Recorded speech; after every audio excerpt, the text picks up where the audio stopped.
सत्संगासाठी आपण जमलोय म्हणजे आपण जो सत्संग करणार आहे तो कशा पद्धतीचा आहे ते सांगतो. आपण सगळेजण नामाच्या किंवा ध्यानाच्या मार्गामध्ये आहोत.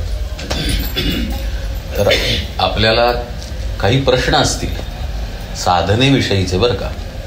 मी पुष्कळ वर्ष महाराजांचं करते तरी नवरा माझा ऐकतच नाही असा प्रश्न नाही. साधनेवरचे काही प्रश्न असतील नामाबद्दलचे तर तुम्ही विचारू शकता. म्हणजे आपल्याला थोडा संवाद साधता येईल. कारण कोण कशा पद्धतीची साधना करतंय, म्हणजे आपण नामच घेतोय पण कोण कशा प्रकारे ते घेतंय आणि वेळ मिळाल्यावर घेतंय का वेळ काढून घेतंय हे काहीच माहिती नाही आम्हाला. वेळ काढून वेळ मिळाल्यावर घेतोय, मग ते वेळ काढून नाम घ्यायला पाहिजे. मग आपण असं जर घेत असू आणि काही प्रश्न असतील, काका तुम्ही पुढे आलात तरी चालेल बरं का. पुढे हे खाली बसता येतं तुम्हाला म्हणून तुम्ही विचारा. म्हणजे अगदी निसंकोचपणे विचारा. आणि समजा उत्तरामध्ये काही पटलं नाही तर तेही सांगा मला की हे नाही पटत आहे, तुम्ही असं का म्हणताय. यूट्यूबवरती सत्संग आले पण काही जणांचं असं मत झालं की समजा 15-20 लोक असतील तरच सत्संग होतो. तर तशातला काही प्रकार नाही आहे. सत्संग एका व्यक्तीबरोबर पण होऊ शकतो, 10 व्यक्तींबरोबर पण होऊ शकतो. जर प्रश्नकर्ता साधन मार्गातला असेल, साधना करणारा असेल, गुरुपदिष्ट मार्गाने जाणारा असेल तर म्हणजे जो अभ्यास करतो त्यालाच प्रश्न पडणार ना. माझं मन शांत होत नाही आहे, हे मन शांत करण्याचा प्रयत्न जो करतोय त्याच्या लक्षात येईल ना. तर असे काही प्रश्न असतील तर विचारा. माझा प्रश्न आहे, आम्ही गोंधळकरांच्या मार्गातले, त्यांनी नामस्मरण सांगितलंय, मग ध्यान करावं का नाही, का फक्त नामस्मरणावरच भर आहे म्हणलं नामस्मरण करावं का. महाराजांचे आपण आहोत तर नामस्मरण हे पुरून उरणारं आहे आपल्याला. आपल्या सद्गुरूंनी जे आपल्याला सांगितलं ते आणि तेच करावं हा परमार्थाचा पहिला नियम आहे. बाकीच्या कुठल्याही भानगडीत जाऊ नये. आता ध्यान मार्ग हाही भगवंताकडेच नेतो आणि महाराज ध्यान मार्गातले पण एकदम तयारीचे आहेत बरं का. तो ज्ञानी यांचा ज्ञानी असे ते आहेत. पण म्हणवी या ज्ञानी तो वेद गुढ जाणी ऐसा नाही पाहिला असे श्री महाराज आहेत. त्यामुळे कुंडलिनी योग असेल, हठयोग असेल, राजयोग असेल, सोहम ध्यान असेल किंवा नामस्मरण असेल, हे सगळं श्री महाराजांना माहीत आहे. एक प्रसंग असा घडला, पुण्यामध्ये स्वामी माधवनाथ म्हणून संत होऊन गेले. ते स्वामी स्वरूपानंदांचे उत्तराधिकारी आणि ते सोहम ध्यान शिकवायचे. तर ते ध्यानावरती प्रवचन करून त्यांचं दुकानही सांभाळायचे. त्या काळातली ही गोष्ट आहे. स्वामी माधवनाथांनी ध्यानाची प्रक्रिया प्रवचनामध्ये समजावून सांगितली की कसं सोहमचं ध्यान असतं, कसा श्वास घ्यायचा, कसा तो वरती चिदाकाशामध्ये न्यायचा, परत नाभिस्थानापाशी आणायचा, परत चिदाकाशामध्ये न्यायचा, परत नाभिस्थानामध्ये आणायचा आणि चिदाकाशामध्ये सोहम भावानं कसं शांत राहायचं हे स्वामी माधवनाथांनी सांगितलं प्रवचनात. त्या प्रवचनामध्ये म्हणजे ही गोष्ट साधारण 70-80 सालच्या आसपासची असेल, मला एक्झॅक्टली साल माहिती नाही. त्यांच्याकडे जात होतो. हो. आणि त्या प्रवचनामध्ये 90ला आलेले एक गृहस्थ होते. तर ते प्रवचन ऐकून स्वामी माधवनाथांच्या दुकानात त्यांना भेटायला आले. त्यांना त्यावेळी बाळासाहेब वाकडे असं म्हणायचे लोक. म्हणाले, बाळासाहेब तुम्ही जे ध्यानावरती प्रवचन केलं त्यांनी मला जुनी आठवण झाली. म्हणाले, ज्यावेळी मी 9 वर्षाचा होतो त्यावेळी मी गोंदवल्यात होतो आणि महाराज मला म्हणाले, त्यावेळी महाराज देहात होते बरं का, आणि महाराज म्हणाले की तू समोर बैस माझ्या, मी तुला अनुग्रह देतो म्हणाले. स्वतः ते पाटावरती बसले, माझ्यासाठी एक पाठ दिला. मी खूप लहान होतो, 9 वर्षाचा, मला काही कळत नव्हतं. पण महाराज म्हणाले तू समोर बस आणि मी कशा पद्धतीनं श्वास घेतोय ते बघ म्हणाले. आणि त्यांनी मला तुम्ही जे प्रवचनात सोहमचं ध्यान सांगितलं तेच ध्यान शिकवलं. आणि मी लहान होतो, मी महाराजांना प्रश्न विचारला, महाराज तुम्ही राम राम राम राम म्हणायला सांगता, मग ते काय आहे? ते हेच आहे म्हणाले. असं गोंदवलेकर महाराज त्या लहान मुलाला म्हणाले. यातनं आपण शिकलो काय की ते सर्व जाणतात. ज्याला ज्या उपासनेची गरज आहे ती उपासना त्याला देहातील सद्गुरूंकडून निश्चित मिळते. पण देहातील सद्गुरू मिळण्यासाठी तशी आच असावी लागते, तशी निष्ठा असावी लागते. आज महाराजांच्या प्रती आपला भाव उचंबळून येतो. कुणी वाईट वाटून घेऊ नका किंवा माझ्या बोलण्याचा विपर्यास करू नका. आपला जो महाराजांप्रती भाव आहे त्यातला पुष्कळसा भाग आज ते देहात नाहीत म्हणून आहे. कारण महाराजांबद्दल विकल्प काढायला आपल्याला जागा नाही आहे. त्यांचं आपल्याला वर्तन दिसत नाही, त्यांचं आपल्याला बोलणं दिसत नाही. आलं का लक्षात? देहातील सद्गुरू चिडतात, रागावतात, कधी शांत बसतात, कधी कसे वागतील सांगता येत नाही. गुरुदेव रानडे तर त्यांच्या सद्गुरूंसमोर कधी बसले पण नाहीत. ब्रह्मानंद महाराज सुद्धा ब्रह्मचैतन्यांच्या समोर कधी बसले पण नाहीत. आणि आपण सद्गुरूंपाशी आलो, गोंदवल्यात आलो, तर 2-1 मिनिटात आपण बसायची जागा शोधतो. बरोबर आहे की नाही? म्हणजे देहातील सद्गुरूंपाशी दृढ राहणं ही वाटते तितकी सोपी गोष्ट नाही आहे. आणि ते प्राप्त होणं पण दुर्मिळ आहे. पण त्याची आवश्यकता पण आहे परमार्थामध्ये. तर मग प्रश्न पडतो, मग आपण करायचं काय? आत्ता आपण महाराजांचे आहोत ना, तर महाराजांना दृढ धरून ठेवायचं. जर सदेह सद्गुरूची आवश्यकता असेल तर महाराज योजना करतील आणि सदेह सद्गुरूची गाठ पडेल. योजना करतील याचा अर्थ असा की आपण गुरुशोध करूच नये असं नव्हे. ज्याला उर्मी आली त्यानं गुरुशोध नक्की करावा. जसं ब्रह्मचैतन्य महाराजांनी केला. त्यांचा ज्ञानेश्वरीचा अभ्यास होता, त्यांचा दासबोधाचा अभ्यास होता, बालपणापासून वैराग्यच होतं. प्रत्यक्ष मारुतीचे अवतार म्हणतात त्यांना. पण मला सद्गुरू भेटतील का अशी तहान त्यांच्या आत जी होती, ती तहान ज्यावेळी आपल्यामध्ये निर्माण होईल त्यावेळी आपण पण गुरुशोध करू आणि सद्गुरू प्राप्ती आपल्याला होईल. पण ही तहान जोपर्यंत आपल्याला नाही, ती तहान असावी लागते. कारण परमार्थ हा विषय टाइमपासचा विषय नाही आहे, करमणुकीचा विषय नाही आहे. 4 पुस्तकं वाचून मला छान वाटलं, जरा ध्यानाला बसूया बरं का, जरा गिरनारला जाऊन येऊया, एवढा मी रील बघतोय गिरनारवरच्या, केदारनाथवरच्या, तिथं गेलंच पाहिजे हो. यासाठी परमार्थ नाही आहे.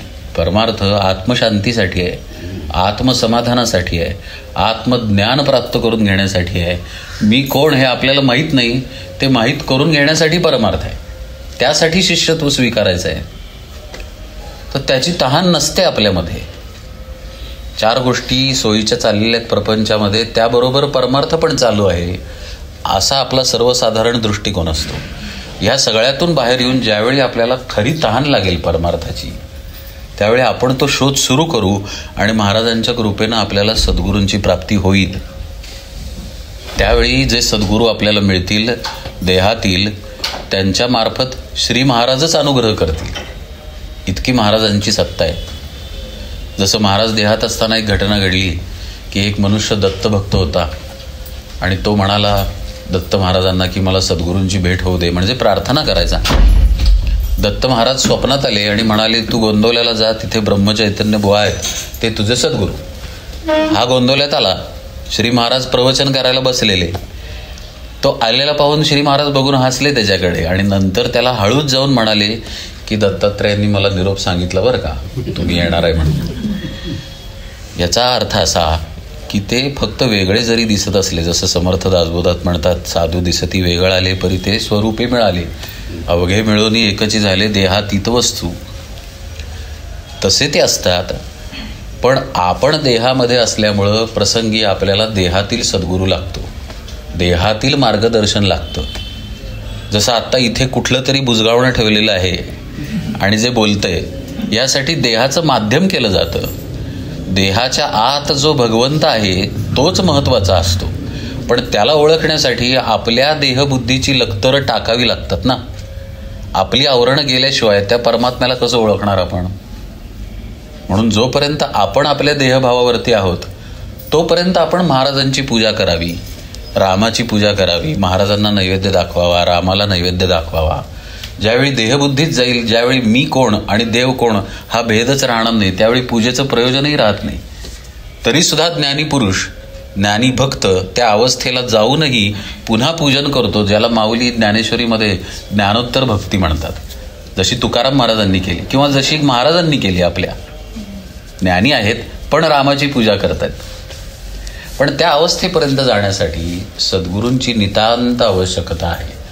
पण जे आत्ता ठेवलेले आहेत आपण किंवा जे आत्ता आपले आहेत सद्गुरू, त्यांना दृढ धरून ठेवावं आणि त्याच साधनेला शेवटच्या श्वासापर्यंत करावं.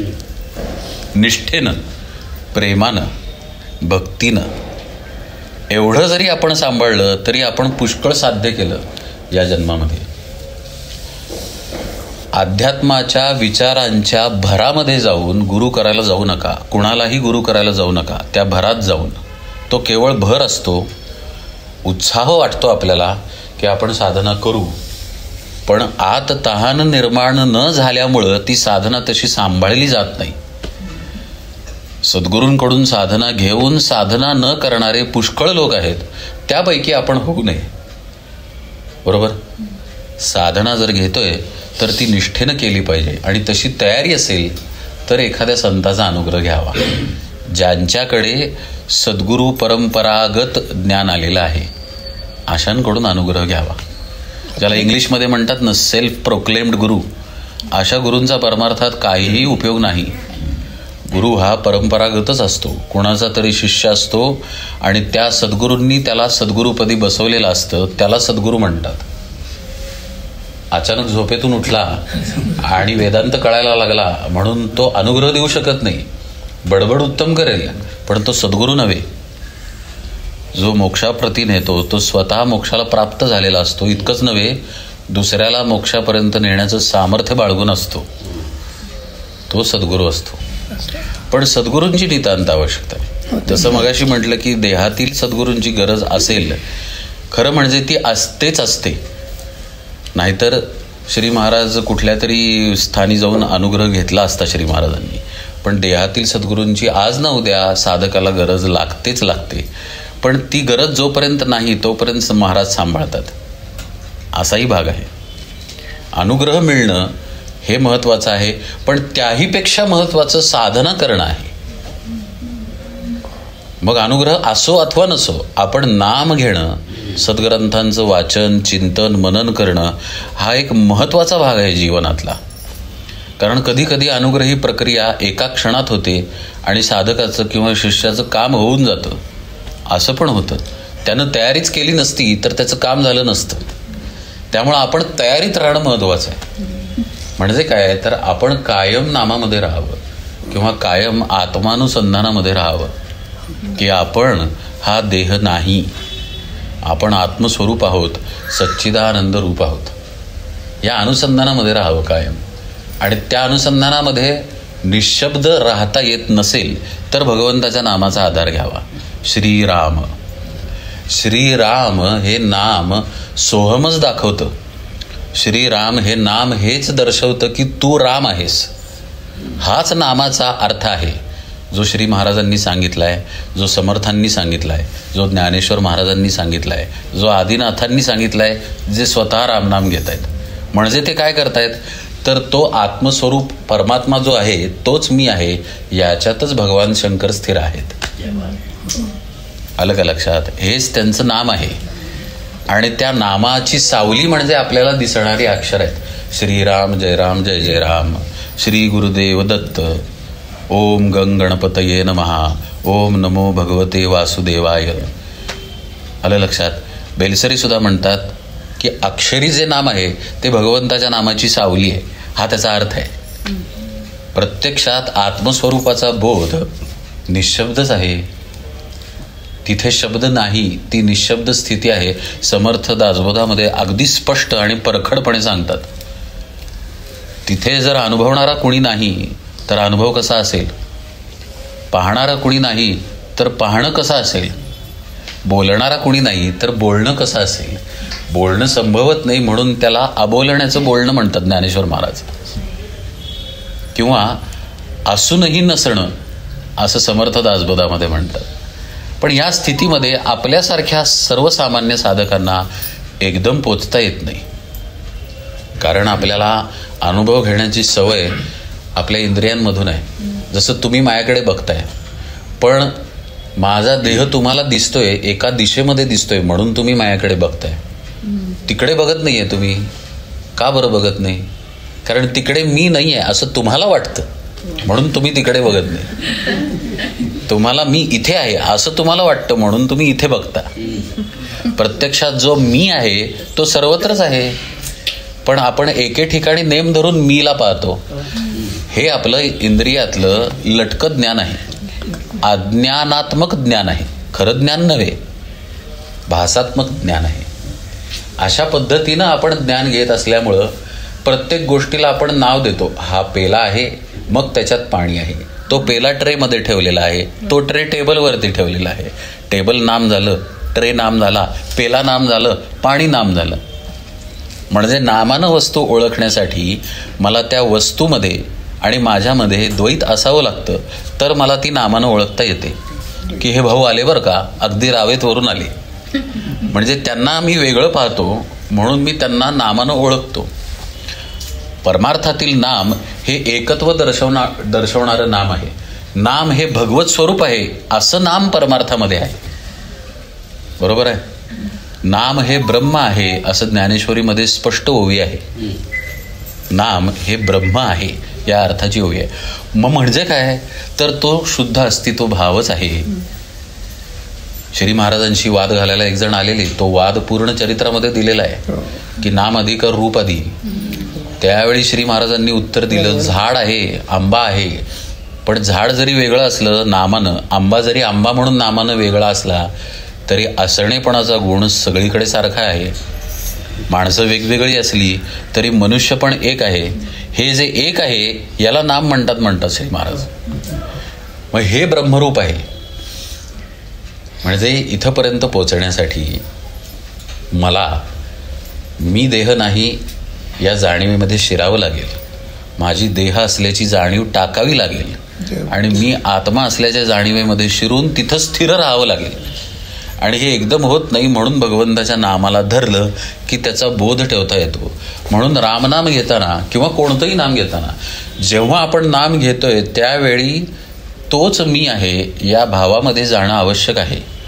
हा भाव जर नसेल तर ते नाम लटका आहे आणि या भावाला स्मरण म्हणतात. हे स्मरण आत्मस्मरण आहे. म्हणून साधनेचं नाव नाम स्मरण साधना आहे. नामाच्या जोडीला स्मरण असेल तर ती नामस्मरण साधना आहे. अन्यथा माला तो कर्मे फिरे, जिव्हा फिरे मुख माई, मन तो दाही दिस फिरे, येतो सुमिरन नाही. पण नामस्मरण करताना स्मरण कुणाचं, म्हणजे महाराजांचं स्मरण का तो मीच आहे ते स्मरण व्हायला पाहिजे. महाराजांचं स्मरण ठेवणं हे काही वाईट नाही, आलं का लक्षात. किंवा आपल्या उपास्य देवतेचं आपण स्मरण ठेवलं की ती समोर आहे, किंवा श्री महाराज समोर बसले. तुम्ही महाराजांचं स्मरण करणार म्हणजे काय करणार, महाराजांना तुम्ही मनश्चक्षून समोर आणणार. बरोबर ना. या पलीकडे स्मरणाचा तुमच्या दृष्टीनं काही अर्थ नाही आत्ता. मग महाराजांना आपण समोर आणलं आणि नामाला बसलो तर ह्यात मुळीच काहीही गैर नाही. हे जरूर करावं, पण श्री महाराजांना पुढचं जे अपेक्षित आहे ते सांगतोय मी. श्री महाराजच सांगतात की असं नामस्मरण करू नये, नामासाठी नाम घ्यावं. मला तुम्ही डोळ्यासमोर आणा आणि तुम्ही नाम घ्या असं श्री महाराजांनी कुठं सांगितलं आहे तर दाखवावं मला. असं कुठंही सांगितलेलं नाही त्यांनी. कारण तिथं द्वैत राहतं. जरी गुरूंना समोर आणलं, जरी देवतेला समोर आणलं तरी तिथे द्वैतच राहतं. रामकृष्णांची एक गोष्ट सांगतो तुम्हाला. रामकृष्ण हे अलौकिक विभूती होते. रामकृष्णांसारखा महापुरुष अभावानं होतो बरं का. त्यांचं एक वैशिष्ट्य असं की कोणत्याही धर्मातली साधना त्यांनी केली नाही असं नाही. मुस्लिम धर्मातल्या साधना केल्या, ख्रिस्त धर्मातल्या साधना केल्या, हिंदू धर्मातल्या तर केल्याच केल्या. कडक तप केली, कडक अनुष्ठानं केली, काही केलं नाही असं नाही. रामकृष्ण लहान असताना त्यांचा स्वभाव होता की त्यांच्याकडे पूर्वीचं कलकत्ता आहे बरं का, ते आत्ताचं कलकत्ता नव्हे, ते कलकत्ता अलौकिक होतं, परमार्थदृष्ट्या अत्यंत समृद्ध होतं. कारण कलकत्त्याला गंगा पण आहे आणि गंगेच्या काठानं जाता जाता सगळ्या परमार्थ प्रांतामध्ये मनुष्य फिरतो. त्यामुळं कलकत्त्याला खूप साधू यायचे, संत यायचे. तर जे येतील त्यांच्यापाशी ते बसायचे, सत्संग करायचे आणि ते साधनं सांगतायत ते ती करायचे. असं केल्यामुळं त्यांची अफाट चित्तशुद्धी झालेली होती. आणि चित्तशुद्धी जेव्हा होते तेव्हा सगुण समोर प्रगट होतं. लक्ष देऊन ऐका बरं का, चित्तशुद्धी झाल्यानंतर सगुण समोर प्रगट होतं. पण ऐका की, चित्तशुद्धी झाल्यानंतर सगुण समोर प्रगट होतं, पण सगुण प्रगट होणं हा परमार्थाचा शेवट नाही. म्हणून ही गोष्ट सांगतोय. कालीमाता समोर यायची आणि बोलायची. मग ते ध्यानाला बसले तरी बोलायची. मग त्यांना जे गुरुस्थानी होते त्यांचं नाव तोतापुरी बाबा. ते तोतापुरी बाबांच्याकडे गेले. तोतापुरी बाबा म्हणाले, ध्यानाला बस. रामकृष्ण बसले. काय दिसतंय म्हणाले. कालीमाता दिसतेय असं अगदी आनंदानं म्हणाले. म्हणजे किती छान ना, कालीमाता दिसतेय असं आनंदानं म्हणाले. तोतापुरी बाबा म्हणाले, मारून टाक तिला. कसं म्हणाले, मारता येत नाही, काप म्हणाले तिला, कालीमातेला. रामकृष्ण म्हणाले, जमत नाही आहे. मग तोतापुरी बाबांनी एक अणकुचीदार दगड घेतला, किंवा काही कथेमध्ये काचेचा तुकडा सांगतात, पण दगड घेतला त्यांनी आणि तो रामकृष्णांच्या भ्रूमध्यस्थानी जोरात दाबला. इथं बघ म्हणाले आणि काली आली तर तिला मार म्हणाले. हा परमार्थ आहे, ही खरी साधना आहे जी सद्गुरू सांगतात. याचा अर्थ असा की दृश्यामध्ये कुठंही सापडून चालत नाही. नामासाठी नाम घ्या हे जे महाराज म्हणतात ना, याचा अर्थच हा आहे की तुम्ही कुठल्याही कल्पनेमध्ये, कुठल्याही संकल्पामध्ये, कोणत्याही मनोराज्यामध्ये अडकू नका. फक्त नाम घ्या. महाराजही समोर आले तरी जरा बाजूला व्हा म्हणायचं, मी नाम घेतोय म्हणायचं. स्पष्ट सांगतोय बरं का, तुम्हाला कटू वाटेल कदाचित, पण महाराजही समोर आले तरी बाजूला व्हा, मी नाम घेतोय म्हणता आलं पाहिजे. रामचंद्र जरी समोर आले तरी त्याला म्हणता आलं पाहिजे, रामा छान दर्शन दिलंस, बाजूला हो, मला नाम घेऊ दे, मला माझ्या सद्गुरुपदिष्ट साधनेमध्ये राहू दे. एवढं धारिष्ट साधकामध्ये पाहिजे. पण हे कसं, ही गोष्ट रामकृष्णांची आहे. आलं का लक्षात? आपण रामकृष्णांच्या पात्रतेचे आत्ता नाही, निश्चित होऊ शकू. महाराज आहेत आपल्या पाठीशी, आपण निश्चित रामकृष्ण परमहंस होऊ शकू. पण आत्ता ज्या पातळीवरती आहोत त्या पातळीवरती आपण मानस पूजेमध्ये महाराजांना समोर आणावं. आता बघा, हां शांतपणे ऐका. मानस पूजा करावी नामस्मरणाला बसायच्या आधी किंवा ध्यानाला बसायच्या आधी. मानस पूजा सांगितली जाते सद्गुरूंकडून. ती मानस पूजा 2 मिनिटाची किंवा 5 मिनिटाची किंवा 10 मिनिटाची असू शकते, पण शॉर्ट अँड स्वीट ज्याला म्हणतो ना इंग्लिशमध्ये, तशी ती असावी, पण अत्यंत भावपूर्ण असावी. म्हणजे इतकी भावपूर्ण असावी की ती मानस पूजा करताना आपल्या डोळ्यांमधून गळागळा अश्रू आले पाहिजेत. अशी मानस पूजा पाहिजे. ढोंगाचे अश्रू नाहीत बरं का, गळागळा अश्रू आले पाहिजेत, आनंदानं, प्रेमानं. अशी मानस पूजा थोडा वेळ करावी. झालं स्मरण महाराजांचं, झालं. आता पूजा झाली, आता ती बाजूला करावी आणि फक्त नामात राहावं. हा उत्तम मार्ग आहे. नाम घेत असताना मानस पूजा करू नये. आणि मानस पूजेत नाम घेत घेत आपण महाराजांना उपचार केले. नाम घेत श्रीराम जयराम जय जयराम म्हणत त्यांचे पाय धुतोय, त्यांना वस्त्र घालतोय, त्यांना फुलं वाहतोय, त्यांची आरती करतोय. मग आरती म्हणतोय पण आपण मानस पूजेमध्ये, हे सगळं चालेल. पण एकदा पूजा झाली की आपण नाम घेतोय, आपल्याला जाणीव आहे ना आपण नाम घेतोय. आपण नाम घेतोय ह्या जाणीवेला टाकून नाम घेण्याचा अभ्यास करावा. म्हणजे मी कोणीतरी नाम घेणारा आहे या भावातून वेगळं होऊन फक्त नाम घेण्याचा अभ्यास करावा. आता हे असं कसं, आपलं नाम आपण आपल्या कानाने ऐकावं म्हणजे कॉन्सन्ट्रेशन होतं. हे उपाय आहेत, लक्षात घ्या. हे उपाय आहेत. कोण सांगतं हे? बाबा बेलसरे जे सांगतायत ना ते बरोबरच आहे, कारण तो उपाय आहे. जसं मानस पूजा हा उपाय आहे. कशासाठी उपाय आहे सांगा बरं मला? कारण आपलं मन मलिन आहे, शुद्ध नाही आपलं मन, चित्त पण शुद्ध नाही. क्षणिक का होईना एकाग्रता होते, क्षणिक का होईना आपलं चित्त शुद्ध होतं. तेथ स्मरतेनी आदरे सबाह्य सात्विके भरे जेथ कठीणपण विरे अहम भावाचे. विषयांचा विसरू पडे इंद्रियांची कसमस मोडे मनाची घडी घडे हृदया माझी, असं माऊली म्हणतात. तद्विधी प्रणिपातेनं परिप्रश्नेनं सेवया असं भगवंत अर्जुनाला सांगतात की कुणाकडं जा आणि ध्यान शिक किंवा नामस्मरण शिक किंवा अनुग्रह घे, तर सद्गुरूंकडं. मग ते कसं जा? तद्विधी प्रणिपातेनं परिप्रश्नेनं सेवया. जे ज्ञानाचा कुरुठा तेथ सेवा हा दारवंठा तो स्वाधीन करुनी सुभटा वळगोनी. हे ज्ञानेश्वर महाराज या श्लोकाबद्दल सांगताना म्हणतात. ते ज्ञानाचा कुरुठा आहेत म्हणजे ते ज्ञानाचा कुरुठा आहेत म्हणजे साठा आहेत. तेथ सेवा हा दारवंठा. त्यांच्याकडे जायचं असेल तर उमरा जर काही आहे तर तो सेवा हा आहे. तो स्वाधीन करुनी सुभटा वळगोनी. अशा तऱ्हेनं त्यांना ओळगून घे म्हणजे वळवून घे. आलं लक्षात? तरी तनू मनू जीवे चरणासी लागावे आणि अगर्वता करावे दास्य सकळ. माऊली म्हणतात तनू मनू जीवे चरणासी लागा. इथं देहभाव आहे साधकाचा. लक्षात येते? कसं करणार तनू मनधना सेवा? देहभाव नसेल तर. देहभाव नसेल तर तो महाराजच झाला नाही का? तनू मनधन माझे राघवा रूप तुझे तुझविण मज वाटे सर्व संसार ओझे प्रचलित न करावी सर्वथा बुद्धी माझी अचळ भजन लीळा लागली, असं तुझी समर्थ का म्हणतात? प्रार्थना आहे ना ती, सद्गुरूंना केलेलं समर्पण आहे. ते जेव्हा समर्पण शिष्य करतोय त्यावेळी शिष्य देहभावावरतीच आहे की तू माझा आहेस, मी तुझा आहे, मला सांभाळ भगवंता, महाराज मला सांभाळा. हे जेव्हा शिष्य काकुळतीनं बोलतोय त्यावेळी त्याचा देहभाव आहे, त्याचं मन आहे, त्याचं चित्त आहे, सगळं काही आहे.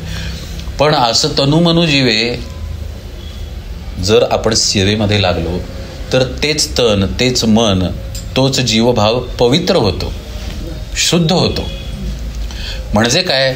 जीवभाव शुद्ध होऊ शकत नाही. खरं म्हणजे जीवभाव हीच मुळात अशुद्धी आहे. पण जीवभाव शुद्ध होतो म्हणजे तिथे विषयाचा स्पर्श राहत नाही.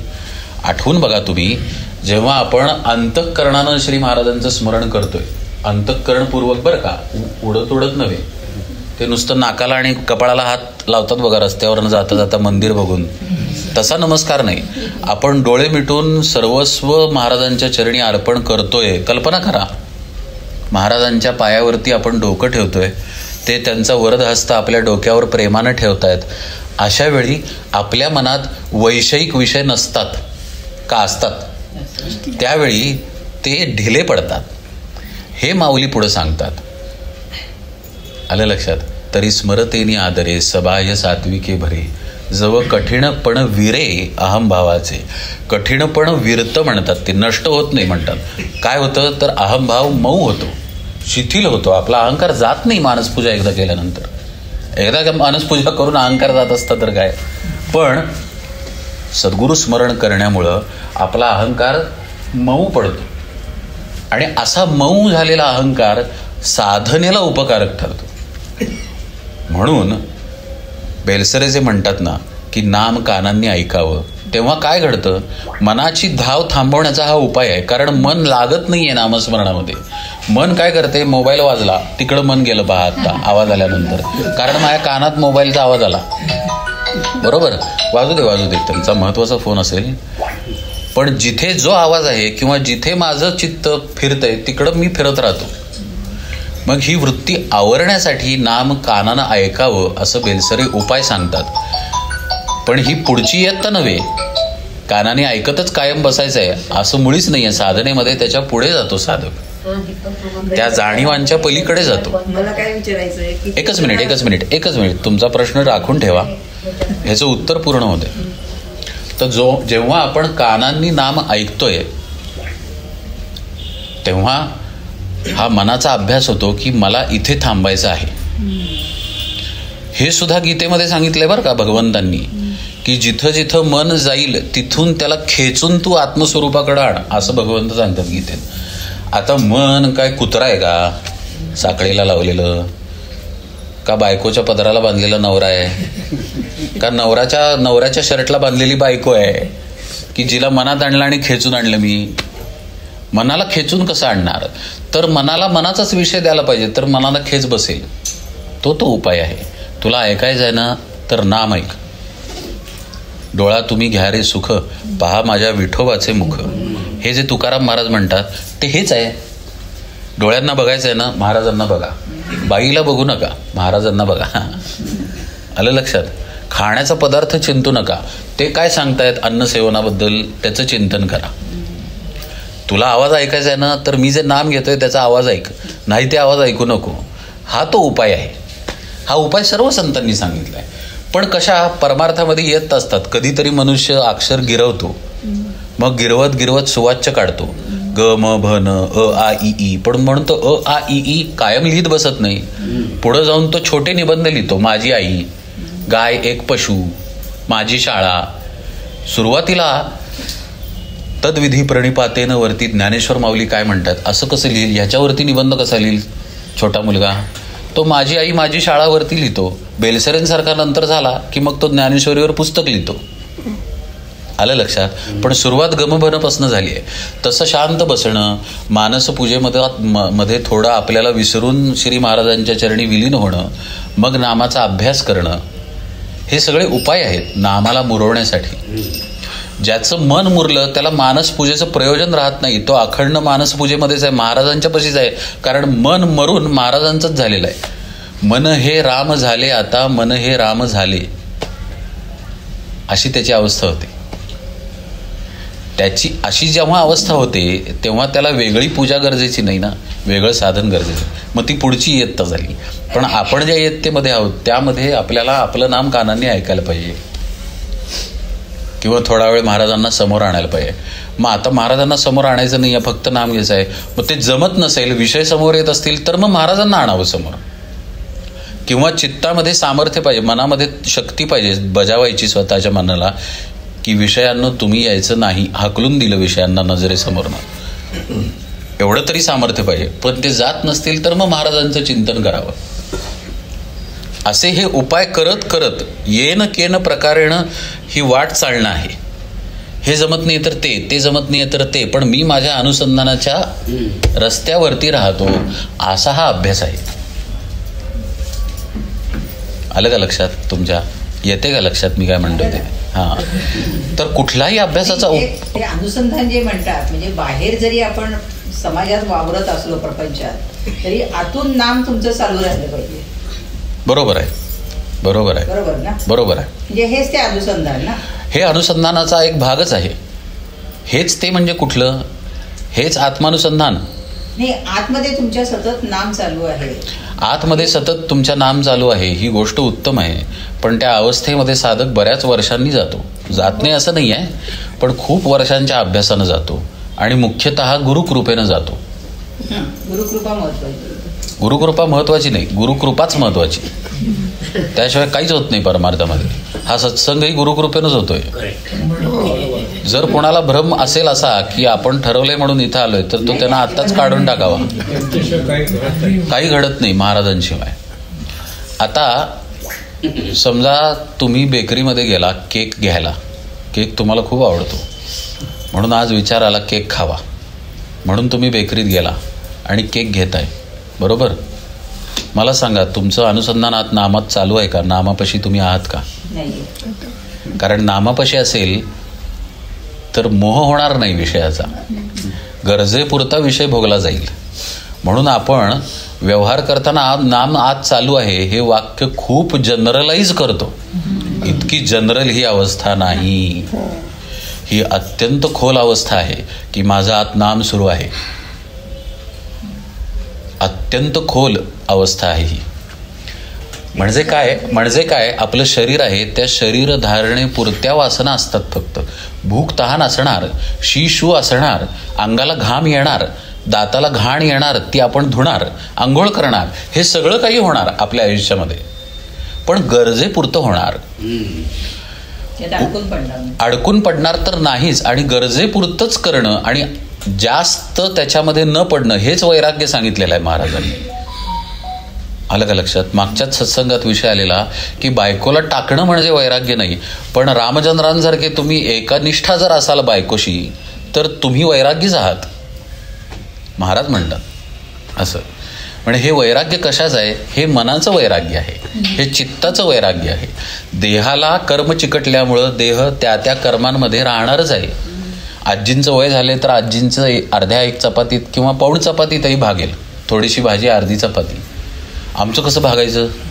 व्यायाम केला ढीगभर, भरपूर खायला पाहिजे, पण हा भरपूर खातो म्हणजे हा अन्नात अडकलाय असा अर्थ होत नाही त्याचा. आलं का लक्षात? जो तो त्याच्या शरीर धारणेप्रमाणे विषयांचं प्रमाणात, शब्द महत्वाचा आहे, प्रमाणात आणि धर्मानं घालून दिलेल्या चौकटीत सेवन करेल ते योग्य आहे, ते करावं लागतं. ती चौकट ओलांडली जाती वासनेच्या उच्छृंखलपणामुळं. उच्छृंखल असा शब्द आहे. वासनेचं जे उच्छृंखलपण आहे म्हणजे गरज नाही आहे, सगळं ठीक आहे बरं का, घरामध्ये व्यवस्थित आहे, डाळ भात किंवा पोळी भाजी, उगाचच का वाटला केक खावासा, हे वासनेचं उच्छृंखलपण. मग म्हणून तो बेकरीत गेला आणि केक घेतला, मस्त वाटते पेस्ट्री खाऊया आज, किंवा मस्त आहे भेळ, मस्त आहे मिसळ, उगाचच. हे वासनेचं उच्छृंखलपण आहे. मग हे करण्याची वासनाच त्याच्याकडे नसते आणि आत नामाचं अनुसंधान अखंड असतं. ही ती अवस्था आहे की मी देहानं सगळं करते पण आत नाम सुरू आहे. पण मग ही वासना मारावी का हे करावी, काय पूर्ण करावी, काय करावी? वासना भगवत रूप करावी. एक उपाय संतांनी सांगितलाय बरं का, तो तुम्हाला सांगतो, मला जर नीट आठवला तर नीट सांगता येईल. काम, क्रोध, लोभ, मोह, मद, मत्सर हे षड्रिपू आहेत ना, हे वासनेचे हातपाय आहेत असं समजा. वासना यांच्या बुडाशी आहे बरं का, जरा सूक्ष्म आहे पण असंच आहे, काय करायचं आता. काम, क्रोध, लोभ, मोह, मद, मत्सर असं समजा की ह्या फांद्या आहेत आणि त्याचं मूळ वासना आहे. तर संत आपल्याला सांगतात, काम असावा ईश्वर भजनी, लोभ असावा इंद्रिय नाही, काम असावा ईश्वर भजनी, लोभ असावा काम, क्रोध, क्रोध आहे ना दुसरा, तर काम असावा ईश्वर भजनी, क्रोध असावा इंद्रिय दमनी. काम क्रोध झाले. लोभ असा ईश्वर तीर्थ प्रसाद ग्रहणी, लोभ अपार असावा. आलं लक्षात? किती झाले? काम, क्रोध, लोभ. मोह असावा सत्संगासी, मोह मद, मद असावा संसारासी, मत्सर तो संसारासी असावा तो असे की, असं म्हणतात. म्हणजे तुम्हाला मत्सर ठेवायचा आहे ना तर तो संसाराचा, मोह ठेवायचा आहे तर संत संगतीचा ठेवा, लोभ ठेवायचा आहे तर ईश्वराच्या प्रसादाचा ठेवा. महाराजांचा प्रसाद मला कधी मिळेल हा लोभ चालतो परमार्थात. गोंदवल्याचा प्रसाद आहे ना आरतीनंतर, त्याचा लोभ परमार्थात चालेल. क्रोध जर करायचा असेल तर स्वतःच्या देहाचा करावा, इंद्रियांचा करावा. इंद्रिय दमनाबद्दल क्रोधी असावं की आलाच कसा हा विकार माझ्यापाशी, असा साधकापाशी क्रोध असतो. समर्थांची गोष्ट आहे की भिक्षेत त्यांना खीर आली, फार प्रसिद्ध गोष्ट आहे, आणि खीर समर्थांना आवडली. मला खीर आवडली ह्याचा संताप आला समर्थांना, हे सांगितलेलं आहे इथं. क्रोध असावा इंद्रिय दमनी. मग त्यांना संताप आला मला खीर आवडली याचा, आणि त्यांनी इतकी खीर खाल्ली की त्यांना उलटी झाली. ती उलटी पण त्यांनी खाल्ली. तसंच रामकृष्णांची गोष्ट आहे. रामकृष्ण म्हणाले, एक दिवस त्यांच्याजवळ एक सेवेकरी होतात, त्याला म्हणाले मस्त अंगरखा आण आणि एक गुडगुडी आण म्हणाले, आणि लोड आणि तक्क्या गादी वगैरे कर म्हणाले छान. रामकृष्णांनी छान भरजरी कपडे घातले, त्या गादीवरती लोडाला टेकून रामकृष्ण बसले, गुडगुडी घेतली आणि गुडगुडीचा झुरका मारला. ऐका बरं का. आणि एक झुरका मारून झाल्यानंतर गुडगुडी फेकून दिली, ती गादी फेकून दिली, वस्त्र अंगावरची काढली आणि त्या वस्त्रांवरती नाचले आणि म्हणाले, हेच ते भरजरी कपडे घालून शूद्र जीवा गुडगुडी ओढण्याचं सुख, ते हेच, असं म्हणाले आणि त्या कपड्यांवरती नाचले. आलं का लक्षात? मला जिलबी खूप आवडते म्हणायचे ते. अहो रामकृष्ण, तुम्हाला जिलबी कशी काय आवडते? माझं पोट भरलंय म्हणायचे, पण जर कुठला कलेक्टर आला कलकत्त्यामध्ये तर सगळं ट्रॅफिक बाजूला होतं ना म्हणाले, तसं जिलबीसाठी माझी वाट रिकामी होते म्हणायची. पण रामकृष्ण परमहंस जिलबीत अडकलेले का असं वाटतंय आपल्याला? जिलबीमध्ये अडकले असतील ते. असा विषय भोग ज्ञानी पुरुष घेतो. पण मग वासनेचं काय करायचं तुमचा प्रश्न, तर ती भगवंताकडं वळवायची. काम याचा अर्थ कामवासना नव्हे, काम याचा अर्थ इच्छा. इच्छा जर आपल्या आत आहेत तर इच्छा महाराजांना चिकटवून ठेवाव्यात. आलं का लक्षात? मोह आहे तर तो महाराजांना चिकटवावा, महाराजांच्या गोष्टींबद्दल मोह करावा. मोह नामाला बसण्याचा करा, नाही तो करण्यापेक्षा. किंवा क्रोध जसं आत्ता आपण बघितलं, मत्सर असावा तर तो संसाराप्रती असावा की कसला हा संसार जो मला अडकवून ठेवतो, अशा पद्धतीचा संसाराप्रती मत्सर असावा. हे साधनेतले उपाय आहेत. जसं जसं साधक आतून पवित्र व्हायला लागतो, जसं जसं त्याच्या वासना पूर्ण भगवन्मय व्हायला लागतात, तसं तसं त्याला ही प्रचिती येते की माझंच स्वरूप सगळीकडे दाटलेलं आहे. त्यामुळं मग तो क्रोधही करत नाही, मत्सरही करत नाही, मग त्याच्यामध्ये मोहही राहत नाही, त्याच्यामध्ये कामही राहत नाही, इच्छाच राहत नाही कुठली. पण ती पुढची पायरी झाली. तुम्ही प्रश्न विचारणार होता. काही काही जण काय म्हणतात, कोणी साधक असेल आणि साधनेसाठी कष्ट घेत असेल जास्त, तर काही काही जणांचं म्हणणं काय पडतं की देहाला कष्ट घेऊन साधना करायची काही जरूर नाही. काही काही जणांचा प्रश्न नका विचारू, तुमचा प्रश्न विचारा. म्हणजे जेव्हा हा प्रश्न त्यांनी उपस्थित केला तेव्हा मला हा प्रश्न पडला की खरंच काय करावं. तुम्ही काय करता? मी थोडेफार कष्ट घेते. तुमचं वय किती आता? 75 वय आहे. त्यामुळं शारीरिक कष्ट देहाला कष्ट द्यावेत का नाम घ्यावं हा प्रश्न आपल्याला लागू नाही आजी. आपण नामामध्ये राहावं. हो, पण ते नाम सुद्धा त्यांचं म्हणणं काय, आता नाही होते ना मग नको करूस. काय नाही होत आहे? नाम घेणं का होत नाही? नाम घेणं बसवत नाहीये. बसण्याचा काय संबंध नामाशी? म्हणजे आपण जेव्हा साधना करताना असं नित्यनेम करताना की इतका एक जप मी सकाळी देवापुढे बसूनच करेन. हा हा हा, म्हणजे नियमाचं नाम म्हणताय तुम्ही. इतका एक त्यावेळेला तो कधी कधी आपल्या बरोबर बरोबर बरोबर बरोबर. तर प्रत्येक जण म्हणतं की कशाला एवढं हे करायचं. सांगतो त्याचं उत्तर. आता पहिली गोष्ट लक्षात घ्यावी, आपलं काय वय आहे आणि आपल्या थोड्या क्षमता पण लक्षात घ्याव्यात. समजा आपण तरुण असताना बैठकीला बसल्यानंतर 6 तास उठत नसू जपातून, तर तो काळ तरुणपणीचा काळ आहे. आता तितकं बसवणार नाही नामाला. मग आता जितकं शांतपणे नामाला बसवते, शांतपणे असा शब्द आहे बरं का, तितकंच बसावं. कारण आपण आपल्या शरीराच्या मर्यादांना जर पुढे न्यायचा प्रयत्न केला तर शरीर त्रास द्यायला लागतं आणि उतारवयात तर जास्त त्रास देतं. मग शरीरानं त्रास दिला की माझं लक्ष त्या त्रासाकडे जातं. श्री महाराज म्हणतात, पद्मासन घालून नामाला बसला पण पाठीला रग आली, मग तिकडं लक्ष गेलं तर काय उपयोग त्या पद्मासनाचा? हे श्री महाराजांचं वाक्य की नाही? मग ते आपण करायला जाऊ नये. म्हणजे बसून नियमाचं आपलं नाम आहे ते घेऊ नये का? तर जरूर घ्यावं, पण मला सहजतेनं जितकं जमतं तितकंच घ्यावं, पण नाम सोडू नये, आसन सोडावं. मनाची बैठक सोडायची नाही आहे, देहाची बैठक सुटेल. पायाला मुंग्या येणार कधी ना कधीतरी, किंवा तुमच्या पाठीला त्रास होणार, किंवा गुडघे कधीतरी दुखणार, पण ते तुम्ही कुठं आहात? ते तुमचं शरीर आहे, तुम्ही ते नाही आहे. महाराज म्हणत नाहीत का, माझं डोकं म्हणतो माणूस, माझे श्वास, माझा प्राण म्हणतो, माझा जीवही म्हणतो, म्हणजे तो म्हणजे तू नव्हेस. त्यामुळं गुडघ्यांशी आपला संबंध नाही आहे, आपला संबंध कशाशी आहे? नामाशी आहे. ती नामाची बैठक सोडू नये, देहाची बैठक सुटेल, मर्यादा आल्यानंतर सुटेल आणि ती खुशाल सुटावी. त्यात त्रास करून घेऊ नये किंवा त्याचं हे खेद मानून घेऊ नये की अरे रे मला बसता नाही आलं. असा जर आपण खेद मानून घेतला तर आपण पुन्हा मनावरती आलो, मनाच्या क्लेशांमध्ये अडकलो. हा खेद वाटून घेणं आहे ना, हे सगळं मन करतं आपलं. कधी कधी काही अडचण. सगळ्यात जर कोणाचा अविश्वास ठेवायचा असेल परमार्थात तर कोणाचा ठेवाल? आपल्या मनाचा. आलं का लक्षात? मनावरती मुळीच विश्वास ठेवायचा नाही परमार्थ मार्गात.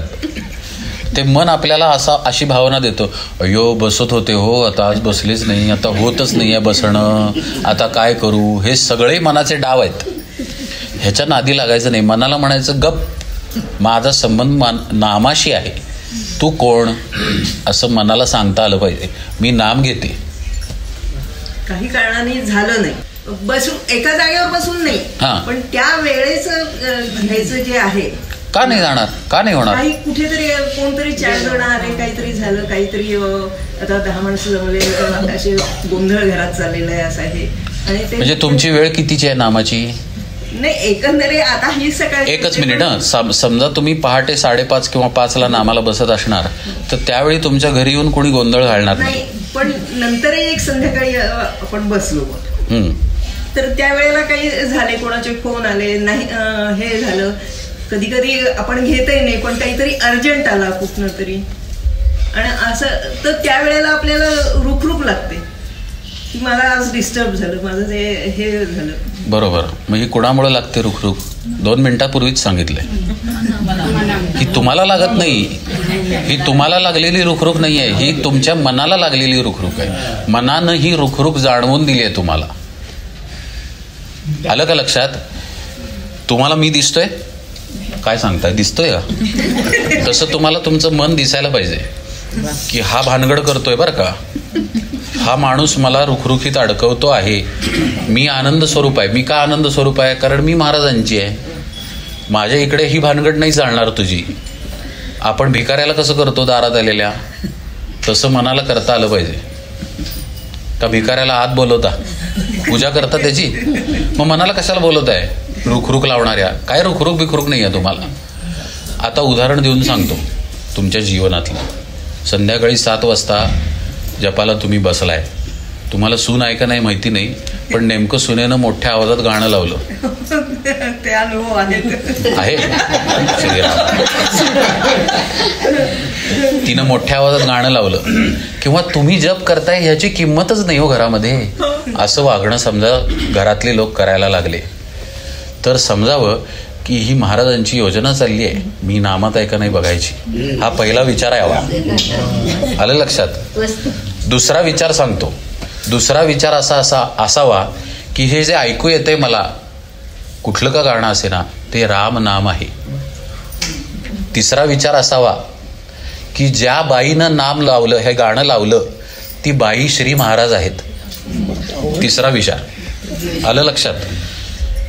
आलं लक्षात? आणि ज्या कारणामुळं मला त्रास होतोय ते तर माझं मन भिकारीच आहे, त्याला मी रस्त्याच्या बाजूला ठेवलेलं आहे की कारण मी महाराजांची आहे. अशा भूमिकेनं आपल्या नामात राहावं. हसतमुख आनंदी चेहरा पाहिजे. आणि इकडं जे काही कोणी आपल्या मनाविरुद्ध करतंय ते मनाविरुद्ध करते ना, माझ्या विरुद्ध करत नाही आहे. आणि मनाचा आणि माझा संबंधच नाही आहे. मी महाराजांची आहे. त्यामुळे भाव लक्षात आले. पहिला भाव काय पहिला भाव आहे सांगितलेला, जे ऐकू येतंय, घरात चाललेली गडबड जी आहे, तुम्ही अभ्यास करून बघा बरं का, तुम्हाला नाम ऐकू येईल. अभ्यास केल्यानंतर येतं नाम ऐकू. कसं येतं तुम्हाला सांगू मी उदाहरण देऊन. नवरा बायकोंचं नुकतं लग्न होतं किंवा आत्ताच्या काळामध्ये प्रेमी उगुलं. परवा मी प्रभात रोडनं चाललेलो, इतकं ट्रॅफिक होतं, पण म्हणजे एक तरुण मुलगी आणि मुलगा इतके गुलुगुलू करत होते, म्हणजे बाह्यदृष्टीला ते दृश्य काही फार चांगलं नव्हतं, पण त्याच्यात परमार्थाचाही बोध होता. तो असा की एवढ्या ट्रॅफिकमध्ये, एवढ्या गदारोळामध्ये, एवढ्या धुरामध्ये, एवढ्या पोल्युशनमध्ये त्या दोघांचे चेहरे छान होते बघा, आनंदी होते. आणि ते दोघं एकमेकांशी काय बोलतायत व्यवस्थित कळत होतं त्यांना. म्हणजे आपलं जर प्रेम असेल, आपलं जर लक्ष असेल, तर आपल्याला नाम ऐकू येईल. आलं लक्षात? त्यामुळे लक्ष नामाकडे ठेवलं की कटकट येणार नाही कानावर, नाम ऐकू येईल. मग ते नाम येतंय याचा अभ्यास, हा पहिला उपाय झाला. दुसरा उपाय म्हणजे त्या बाईनं जे लावलेलं नाही, ते महाराजांनी लावलेलं आहे, हा दुसरा उपाय झाला. कारण महाराज परीक्षा घेत आहेत. हे महाराजांनी माझी सुरू केली परीक्षा, हा खरं म्हणजे पहिला विचार होता. आलं लक्षात? अशा पद्धतीनं त्या परिस्थितीमध्येच नाम घ्यायचं आहे. परिस्थिती कदापि बदलू नये, कारण ती बदलत नाहीच. मग मी जर बदलणारच नाही आहे ती गोष्ट किंवा बदलूच शकत नाही आहे, तर त्या बाबतीत रड करणं म्हणजे किती मूर्खपणा आहे. करायचं वाक्य असायचं, परमार्थ म्हणजे परिस्थितीत बदल नसून मनस्थितीत बदल म्हणजे परमार्थ. छान आहे वाचायला. अभ्यासाचं काय, अभ्यास लागतो त्याला. आणि हे उत्तर खरं तर माझ्या नातीने मला दिलं एकदा. बघा, खरोखर लहान मुलं खूप छान उत्तर देतात. कधी कधी याचाच अभ्यास करते ना ती. तिने हे उत्तर कशाचा अभ्यास करते ती? माणूस याच्यातलंच ते. अच्छा, सायकोलॉजीचा. तर तिने मला सांगा, आजी जाऊ दे ना ग, ते लागलंय, तू तिकडे कशाला लक्ष देते. ते तिने छान सांगितलं. पण आणखी एक गोष्ट त्याच्यापर्यंत पोहोचलं नाही. आणखीन एक सांगतो तुम्हाला गंमत काय होते. नवीन गोष्टी करायला किंवा नवीन गोष्टींमध्ये शिरायला जितकं तरुणाला, लहान मुलाला शक्य होतं तितकं वयस्कर माणसाला शक्य होत नाही.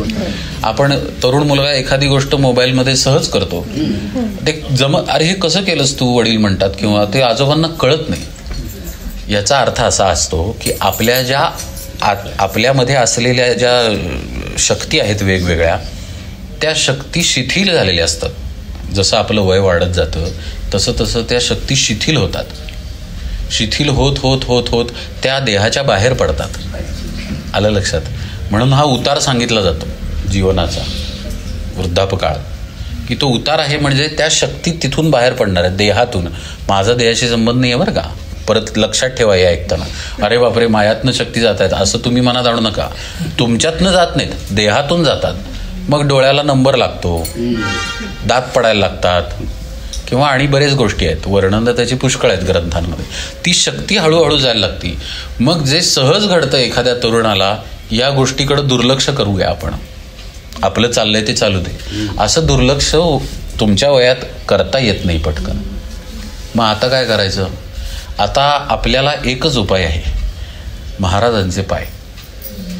मग काहीच जमत नाही आहे मला. हा भावही आणता येत नाही की कानावरचं येणारं नाम आहे, जी बाई गाणं लावते मोठ्यानं ती महाराज आहे, हे मला काहीही करता येत नाही आहे. तर काहीही करू नये, महाराजांकडं फक्त पाहावं, आपल्या सद्गुरूंकडं, त्यांच्या पायांकडं पाहावं आणि पायांवरती त्यांच्या मिठी मारावी की मी तुमचे. एवढं तरी करता येईल की नाही तुम्हाला. बाकी मानसशास्त्र जाऊ दे तिकडं. एवढं करावं, ते सांभाळतात. पण कुठल्याही परिस्थितीत त्यांना सोडू नये.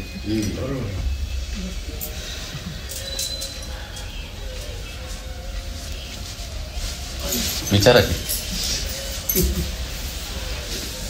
जसं असं केल्यानंतर पाणी प्यायचं आहे, पाणी हवंय, हे आपल्याला खुणेनं समजतं, तसं आत्मस्वरूपाची खूण आहे नाम. म्हणून नाम घेताना मी आत्मा आहे हे समजलं पाहिजे. ज्यावेळी नाम घेतोय त्यावेळी मी आत्मा आहे अशी ती खूण आहे. लक्षात येते का. ज्यावेळी नाम राम आपण म्हणतोय त्यावेळी मी आत्म्याची खूण आहे ती. विठ्ठल म्हणतोय त्यावेळी मी विठ्ठल आहे. कृष्ण म्हणतोय त्यावेळी मीच कृष्ण आहे अशी खूण आहे त्या कृष्ण नामामध्ये. आध्यात्मिक साधना ही वेगळेपणानं करायची साधना नाहीच आहे. वेगळेपणा हा त्याला दिलेला एक उपाय आहे, कारण आपल्याला पटकन एकत्व जमत नाही. म्हणून तर समर्थ एवढं स्पष्टपणे सांगतात की सगुणाचेनी आधारे निर्गुण पाविजे निर्धारे. सगुणाचेनी आधारे, सगुणातच राहावे बरे असं म्हणत नाहीत महाराज. सगुणाचेनी आधारे निर्गुण पाविजे निर्धारे. मग पुढे त्यांनी उपाय सांगितलाय, सारा सार विचारे संत संगे. म्हणजे इथंच आला की नाही संघ परत. संत संघ म्हणजे महाराजांचा संघ. त्यामुळे त्याच उपायामध्ये कायम राहावं, त्या रस्त्याला सोडायचं नाही. अद्वैत येता केव्हा येईल आपली. अद्वैत येता केव्हा येईल. अद्वैत येता केव्हा. माझी अद्वैतीयता आली नाहीये ही जाणीव जोपर्यंत आपल्याला आहे तोपर्यंत येता येणार नाही. आणि अद्वैतयतेमध्ये गेलेला माणूस मी अद्वैतयतेमध्ये आहे असं सांगणारही नाही. अद्वैत स्थिती ही अशी आहे की त्या स्थितीमध्ये काहीच कळत नाही. म्हणजे आपल्या दृष्टीनं काही कळत नाही बरं का. खरं त्याला कळत असतं, पण ते मला कळतं या भावामध्ये तो नसतो. त्यामुळे तिथं काहीही ज्ञान नसतं. येथ जाणीव करे त्याची नेणे, आथिलेपणे मिरवी त्याची उणे, मी झालो ऐसे म्हणे तो काहीच नव्हे असं ज्ञानेश्वर महाराज म्हणतात. किंवा हरिपाठामध्ये माऊली म्हणतात, जाणीव नेणीव भगवंती नाही. मग तिथं ज्ञानही नाही, अज्ञान तर नाहीच, पण ज्ञानही नाही परमात्म्यापाशी. ज्ञान आणि अज्ञानाच्या पलीकडे अद्वैत स्थिती आहे. त्यामुळे जेव्हा अद्वैत स्थितीमध्ये आहे तेव्हा त्याला काहीही कळणार नाही की मी अद्वय आहे किंवा अद्वैतात आहे. पण ती स्थिती जर जीवभावाच्या जडत्वामुळं, शब्द बरं का, जीवभावाच्या जडत्वामुळं त्या स्थितीतून तो खाली आला तर त्या स्थितीमध्ये होतो याचं स्मरण त्याला कदाचित होईल की मी वेगळेपणा, आत्ता तो वेगळेपणात असल्यामुळं वेगळेपणात होतो याचं स्मरण होईल. कारण गुरुदेव रानडे एक दिवस ध्यानामध्ये फार उच्च स्थितीला गेले आणि नंतर खाली आले.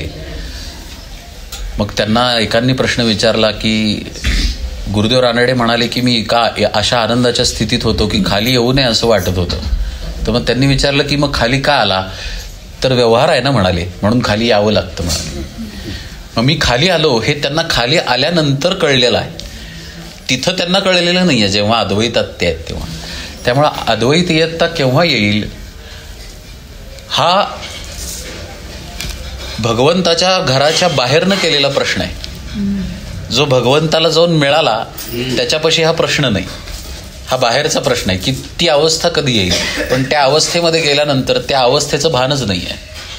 कारण भान आलं की द्वैत आलं आणि द्वैत आलं की अद्वैत्व नाही, असं ते गणित आहे. एक रामकृष्ण परमहंसची गोष्ट आहे की सत्संगतीचा परिणाम किती होतो.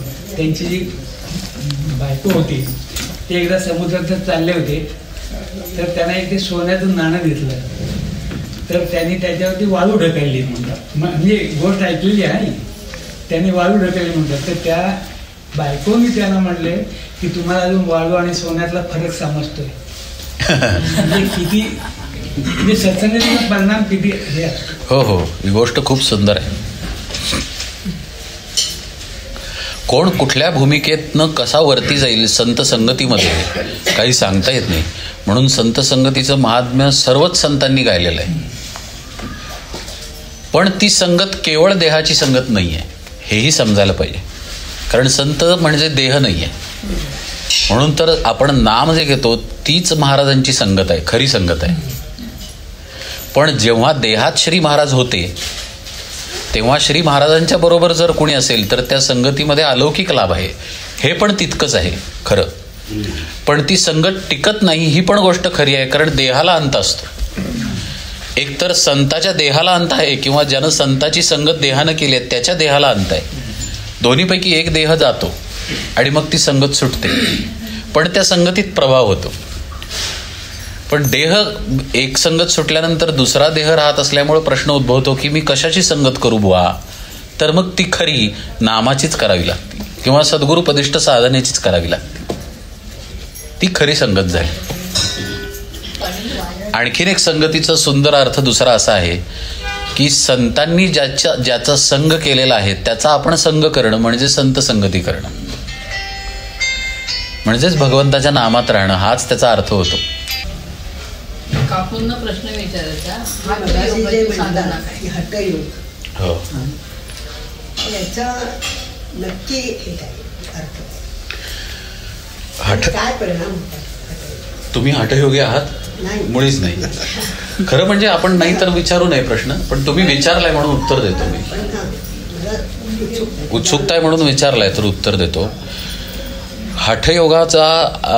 हठयोगामध्ये कुंडलिनीचा वापर केला जातो परमात्मा प्राप्तीसाठी.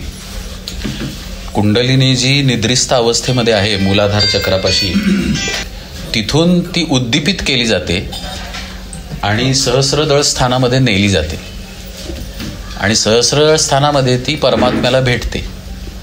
म्हणजे त्या दोघांचं ऐक्य होतं. राधा कृष्णाला भेटते किंवा सीता रामाला भेटते आणि मग दोघांचं ऐक्य झाल्यानंतर राम आणि सीता दोघंही परब्रह्मरूप होतात. राधा आणि कृष्ण दोघेही परमात्म्यामध्ये मिसळून जातात. हे करणं म्हणजे हठयोग आहे. पण याच्यामध्ये काय गडबड आहे? गडबड म्हणण्यापेक्षा याच्यामध्ये ती कुंडलिनी आधी वरती न्यावी लागते. ती वरती नेण्यासाठी तिला गती द्यावी लागते आणि त्या गतीसाठी शक्तिपात लागतो.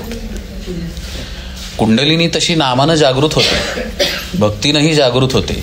जसं तुम्ही संत सहवासाचं महात्म्य सांगितलं, महान संत महात्मा कोणी असेल तर त्याच्या सहवासामध्ये सुद्धा नुसतं राहून कुंडलिनी जागृत होऊ शकते. पण त्याचा प्रवास होईलच असं नाही. त्याचा पुढचा प्रवास होण्यासाठी त्याला शक्ती लागते. ती शक्ती सद्गुरू देतात शक्तिपातातून.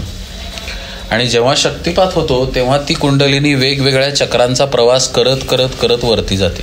ती ज्या चक्रात शिरते त्या चक्राचा ती भेद करते आणि जेव्हा भेद होते तेव्हा चक्र शुद्ध होतं.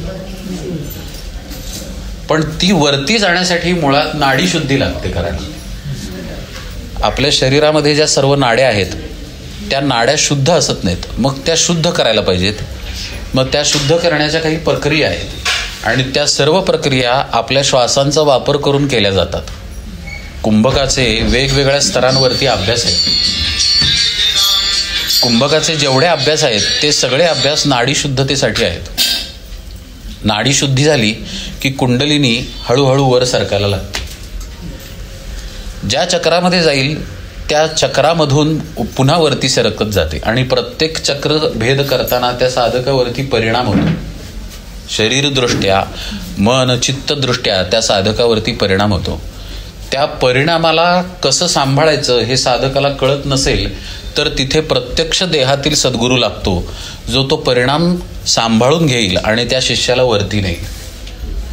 असा तो अत्यंत थोर मार्ग आहे. या मार्गाचं वर्णन ज्ञानेश्वरीमध्ये 6व्या अध्यायात माऊलींनी केलेलं आहे. अतिशय थोर लोकांचा आणि अतिशय अलौकिक मार्ग आहे, पण आचरायला सर्वसामान्य प्रापंचिकाला अत्यंत कठीण आहे.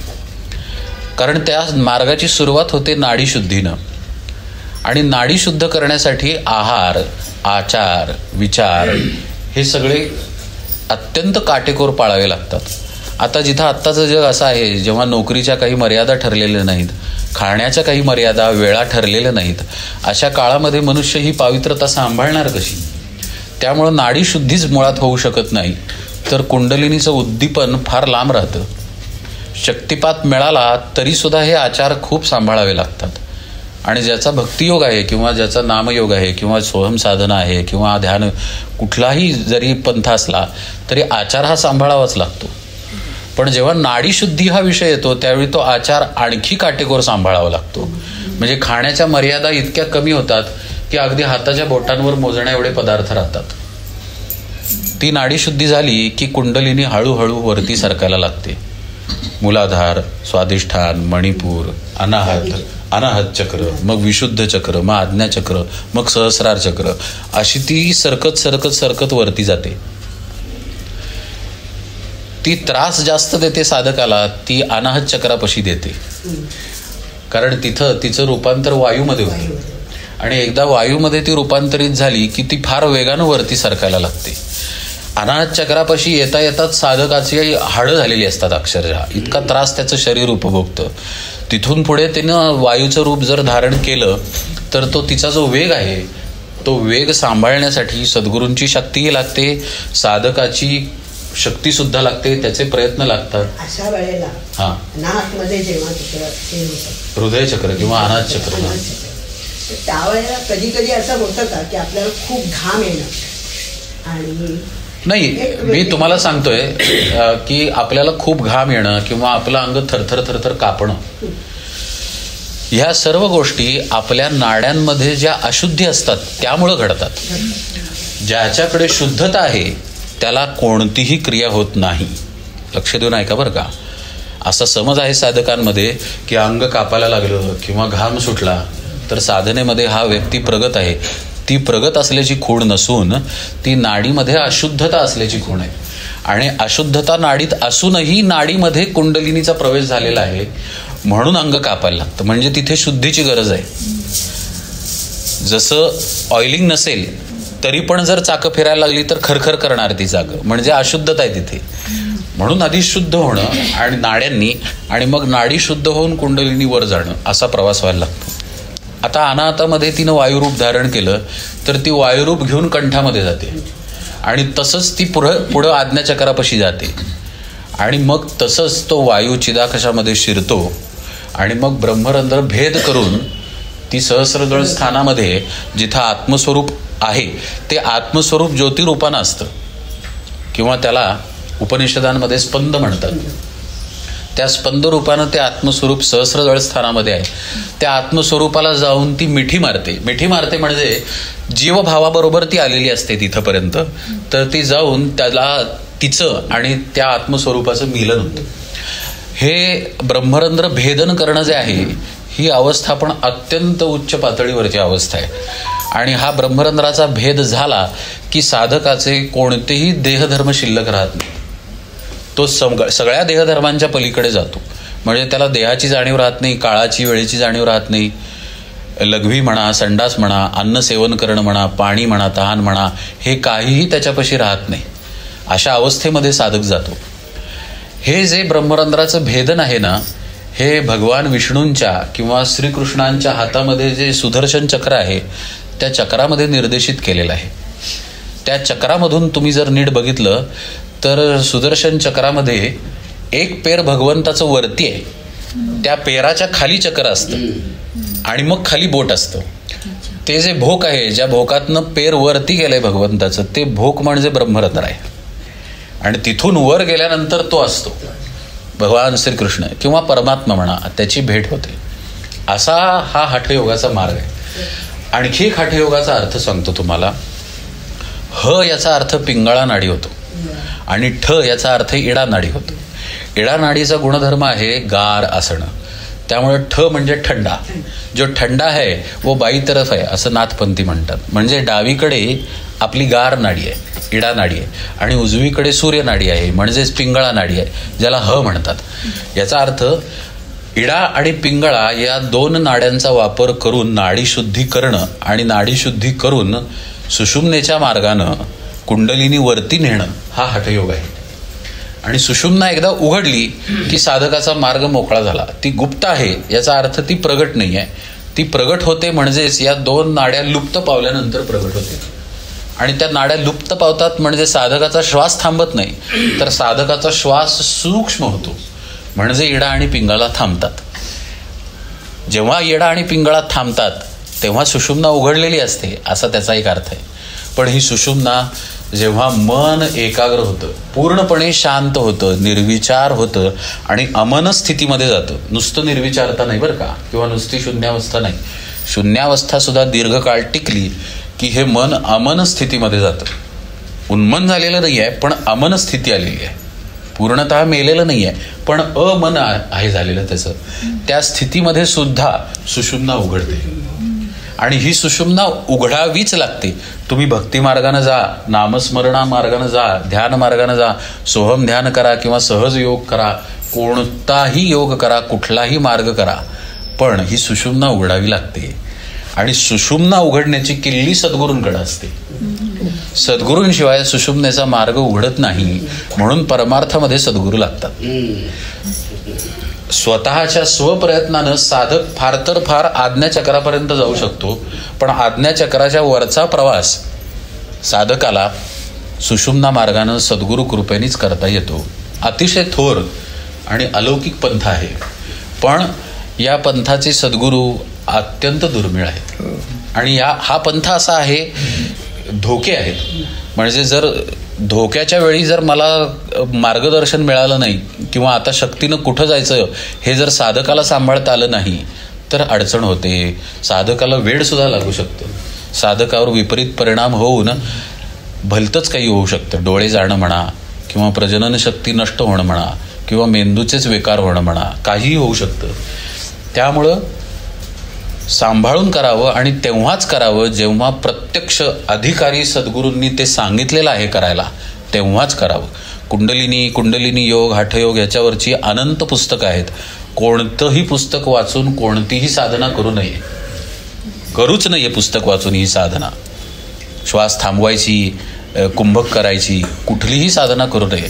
साधना करण्यासाठी तशा अधिकारी सद्गुरूंचं मार्गदर्शन असावं आणि मग ती करावी. तुम्ही हठयोगी नाही, पण प्रश्न विचारला म्हणून थोडी माहिती दिली. एखादा साधक खूप जप करतो दिवसभर, पण शीघ्रकोपी असतो. खूप जप करतो पण शीघ्रकोपी असतो, म्हणजे एकदम टोकाला जायचं. अशा लोकांसाठी दुसऱ्याने काय उपाय करावा? दुसऱ्या आपल्याला जोपर्यंत सहन होतोय तोपर्यंत प्रकृती सहन करावी त्याची, आणि सहन होत नसेल तर वेड्याच्या इस्पितळात टाकावं. आपल्याला आत्ता थोडी गंमत झाली या प्रश्नामध्ये, सगळ्यांना हसू आलं. पण एक गोष्ट निक्षून सांगतो, परमार्थ साधना ही आपल्यासाठी आहे, आपला उद्धार करण्यासाठी आहे, आपल्यात बदल घडवण्यासाठी आहे. माझ्या बायकोमध्ये बदल कशानं होईल? मी नाम घेण्यानं मुलाला चांगले मार्क पडतील का? मी नाम घेण्यानं नवरा शांत होईल का? किंवा मी नाम घेण्यानं बायको नीट वागायला लागेल का? असं काही परमार्थात नाहीये. असले कसलेही उपाय परमार्थात असत नाहीत. असला जादूटोणा, अंगारे धुपारे, मंत्रविद्या ही काहीही परमार्थात येत नाही.